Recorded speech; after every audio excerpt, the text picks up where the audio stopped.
The world of Runeterra is full of heroes, villains, demons, and extraordinary creatures. Here, magic is not just a fairy tale but a primal destructive force, capable of building empires and wiping them off the face of the earth in an instant. But among the living legends and powerful mages, there is one whose greatness is measured not by years of life, but by centuries of silent waiting. Today we're going to talk about Galio, the colossal defender of Demacia, whose stone heart beats only when the world around him is plunged into magical chaos. Since his story unfolds immediately after the Rune Wars, let us take a closer look at these chronological events. And before you guys start watching, don't forget to subscribe to the channel and click on the bell to stay up to date with all the events in the world of League of Legends. When Ruin King Viego desecrated the Blessed Isles, the order that collected dangerous artifacts throughout Runeterra disappeared. This led to the mages of Runeterra discovering the World Runes, in which they saw a source of immense power. The mages quickly realized that their power could be used for military purposes. Fear and mistrust began to grow between the existing countries. Rise and his teacher Tyrus tried to be peacemakers between the opposing sides, but ultimately failed. The Rune Wars did break out. This conflict had a profound impact on the cultures of Valoran, a continent where new states were formed after the Rune Wars: Demacia, Freljord, and Noxus. Rise eventually managed to collect some of the runes, and the conflict ultimately came to naught, as all the warring parties were left bloodied and exhausted. Galio's story began immediately after the Rune Wars, when numerous refugees fled from the destructive power of magic. In the west of Valoran, one group of refugees became the target of a band of vicious dark mages. After several days, they were exhausted and hid in the shadows of the trees of an ancient petrified forest. And the mages who were chasing them suddenly found that their magic was powerless there. Some believed that this refuge from sorcery was a gift from the gods, while others considered it a just reward for their hardships. As the years passed, the settlers began to craft protective charms from the petrified wood of the magnificent forest.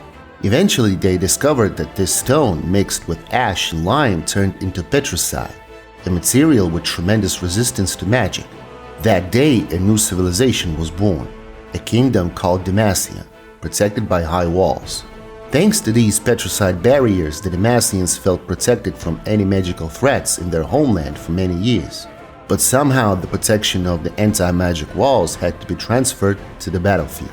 The sculptor Durand was commissioned to develop something like a petricite shield for the army, and 2 years later the master solemnly presented his masterpiece. Its appearance was unexpected for many, but the huge winged sculpture named Galio soon became the most important means of defense and the symbol of Demacia for the rest of Valoran. Later, Durand's followers created several more petricite colossi to defend the country. Each and every time, the Demacians used a system of blocks, steel carts, and teams of oxen to pull the huge stone statue to the battlefield. Many invaders froze in terror when they saw this figure. Once the Demacian army was bogged down in an exhausting battle in the Green Fang Mountains. The soldiers had finally lost hope, but suddenly a deafening rumble shook the valley. Suddenly, a low voice boomed above the warriors' heads. To the surprise of the Demacians, the sound came from the Colossus towering behind them. Galio moved and spoke, completely on his own. The magic he had absorbed and accumulated had somehow awakened him to life. The Colossus rushed forward, shielding the Demacians and repelling one attack after another, absorbing magical discharges with his huge stone body.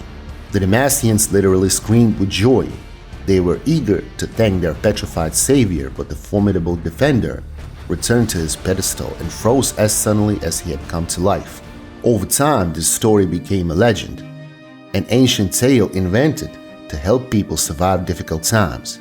Of course, no one would believe that the Colossus still sees everything that happens around him. Even while remaining motionless, Galio retained his consciousness, longing for the emotions he felt in battle.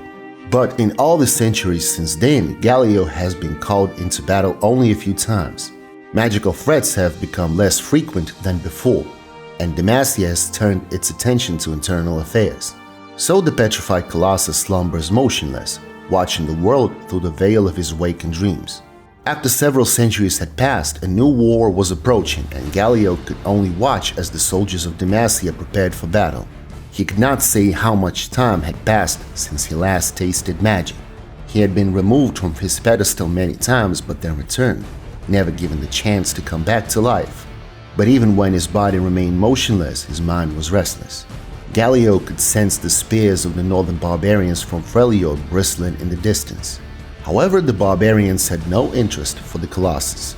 His gaze fell upon a much more valuable find, something of titanic proportions, almost as tall as the hills that surrounded him. It loomed ominously, billowing like the waves of a stormy sea, waiting for the signal to rush into battle. Under Galio, Demacians marched in strict unison, chanting a battle cry to clear their minds of any thoughts than those of battle. But then his chariot finally stopped at the very edge of the battlefield. He already knew there would be no negotiations, so there was no chance the savages would surrender. And so the opposing sides rushed at each other and collided, turning into a tangle of flashing limbs and swords. Galio heard the clang of swords and the crash of axes against shields. Men from both armies fell dead into the mud. The stone giant's kind heart trembled, but he still could not overcome his paralysis. Suddenly, a searing wave of blinding crimson swept through the thick of the battle, forcing many Demacians to their knees. Now Galio felt it, that familiar sensation in his fingertips. He could almost move his fingers. Somewhere far behind the lines of fighters, a cowardly sorcerer was conjuring a glowing ball between his palms, preparing a new attack. But his attention was again drawn to a giant silhouette on the distant approaches to the battlefield. Finally, it came into view, a huge, terrifying creature covered in thick, tangled fur. The barbarians pulled the blanket of the beast, revealing a snarling, mangled face with a pair of jet-black beady eyes. The beast's handlers activated a mechanism that released its chains, and the monster lunged straight at the enemy infantry, instantly killing a dozen Demacians with a single swipe of its saber-like sharp claws. Galio leapt into the thick of battle, kicking aside the barbarians' crude siege engines. Like a monument come to life, he broke free from the throng of soldiers and rushed after the frenzied beast. The beast threw back its mighty head and howled as if accepting the challenge. The giants rushed toward each other, shaking the ground. The beast crashed into Galio's stomach, sticking out its shoulder, and immediately fell to the ground, groaning in sharp pain and clutching its collarbone. The monster slowly got to its feet, anger flashing in its eyes once more. It struck Galio with all its might, tearing off a piece of his head with its claws. Galio struck the beast from above with his fist. His petrified fist sank into the monster's flesh, and the sound of giant bones cracking echoed throughout the area. Galio wrapped his monolithic arms around the beast's waist and jerked its torso to the side, attempting to break its spine. But the beast wriggled free and began circling the giant warily, then backed away. However, the wind carried faint cries from the Demacian army to him. Without realizing it, Galio had run several hundred feet after the monster, noticeably distancing himself from the epicenter of the battle. He wanted to fight the monster, but his people needed his help.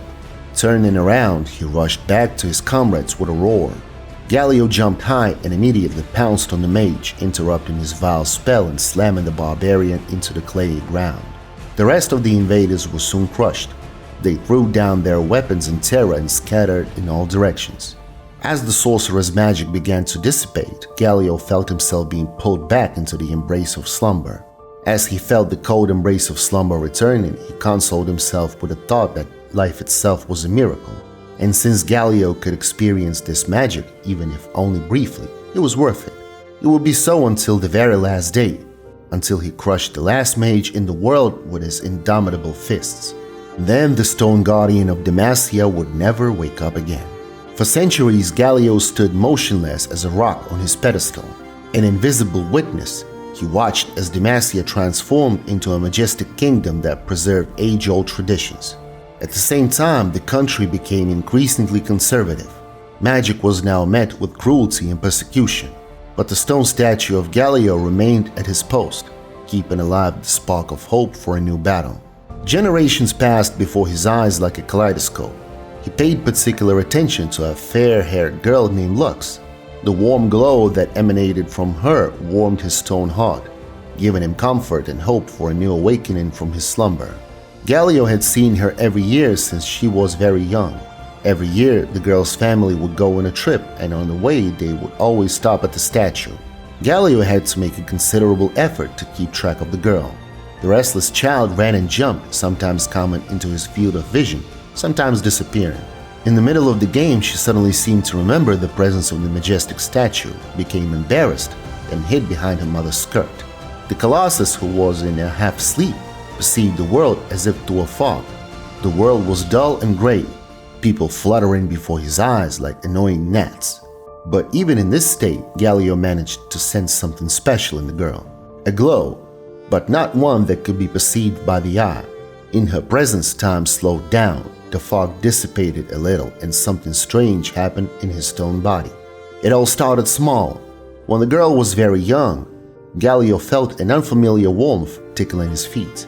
When she came a second time, the warmth spread throughout his entire leg. By the time the girl turned 10, the warmth was so strong that her approach could be felt from a distance. Galio felt it and was filled with joyful anticipation. Now she had come again, but not on her usual visiting day. She brought with her a fire so bright that a forest fire broke out in Galio's cold interior.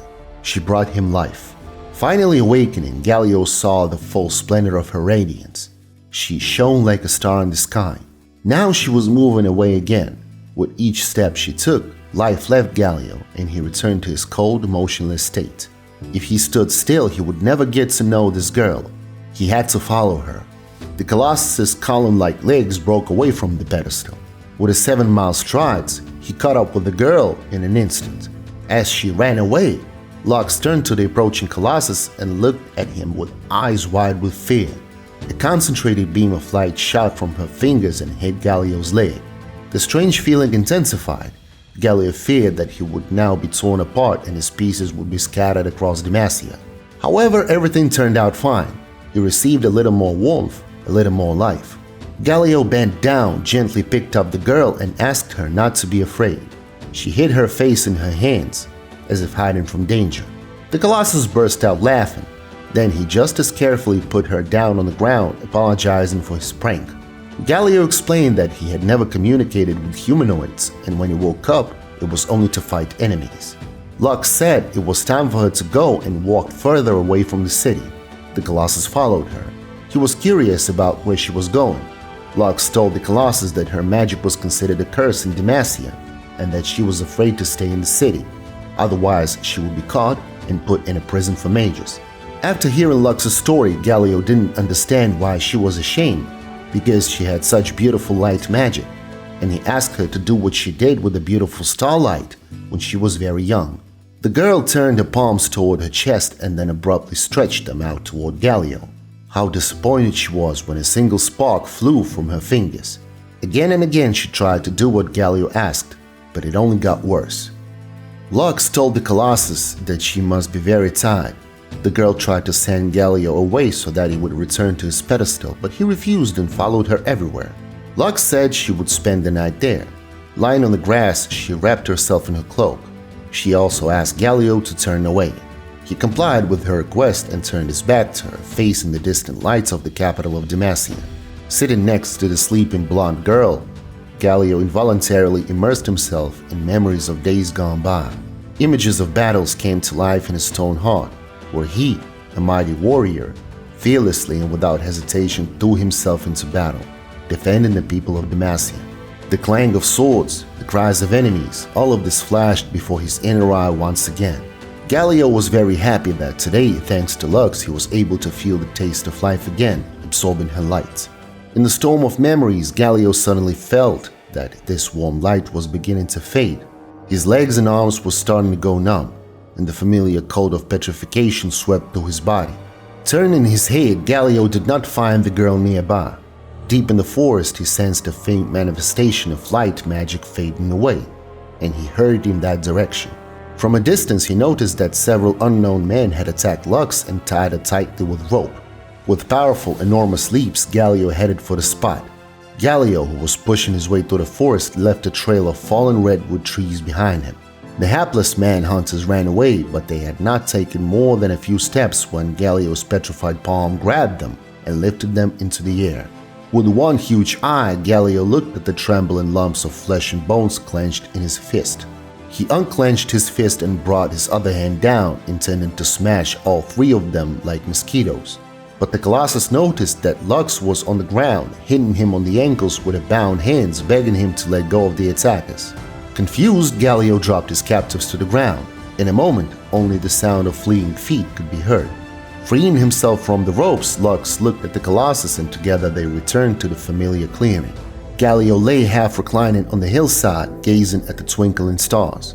Next to him, curled up in a ball, sat a thin, yellow-haired girl who had become his faithful friend. Words were unnecessary. Sometimes they just sighed deeply, enjoying the silence and tranquility of this unusual friendship. Suddenly, a shadow of anxiety flashed across Galio's face. He sensed a change in Lux. Her radiance, once as bright as the stars above them, had dimmed. Although it was Lux's magic that brought him back to life, Galio had already made his decision. "I value life, but your gift is far more precious," he said in a soft but firm voice. Carefully standing up, Galio gently placed the girl on his shoulder. Together they slowly descended the hill, heading for the city where an unknown future awaited them. Reaching the city gates, Galio set Lux down on the ground. Then silently he returned to his pedestal at the foot of the Memorial Way, once again becoming a motionless stone statue. Lux's fate was now in her own hands. Galio, guardian of Demacia, believed that she would overcome all the trials that fate had in store for her. Even without her radiance, she remained a bright light capable of illuminating the world. In the future, Demacia faces another war against the mages, in which Galio will also take part. These events form the basis of the cinematic warriors created for the 2020 League of Legends season. But this is only the beginning of the story. The fate of Demacia and its heroes has not yet been written. What trials await them on the road to peace and prosperity? In conclusion, Galio is not just a stone giant. He embodies the spirit of unwavering defense and loyalty to his city. His mighty strength and unwavering devotion make him the unrivaled defender of Demacia. May his determination and power inspire us all to greatness and loyalty to our ideals. If this story about the mighty stone defender of Demacia has touched your heart, do leave a piece of your warmth with it. Like and subscribe to the channel. Share your impressions in the comments because your opinion is invaluable to us. Thank you for being with us today. Ahead of us are many more exciting stories from the world of League of Legends that will not leave you guys indifferent. Don't miss them. See you soon over a mug of the finest ale in all of Runeterra.